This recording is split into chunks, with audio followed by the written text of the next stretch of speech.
दोन पिढ्यांचा पुरोगामी विचारांचा वारसा जपणारा पाटील परिवाराचा हा सोहळा आणि या निमित्तानं महापुरुषांना अभिवादन केलं जातंय।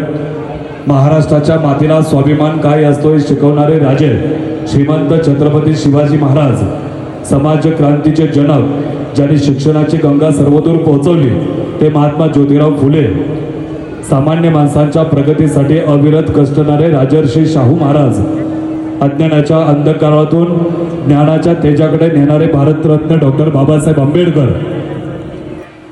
या महामानवांना अभिवादन करून पुरोगामी विचारांचा शिव सोहळा संपन्न केला जातोय। आम्हा घरी धन शब्दांचीच रत्ने शब्दांचीच शस्त्र यत्न करू असं म्हणणाऱ्या संत तुकाराम महाराज यांना हे अभिवादन आणि राजमाता राष्ट्रमाता जिजाऊ आईसाहेब, तमाम मराठी मनाचा स्वाभिमान।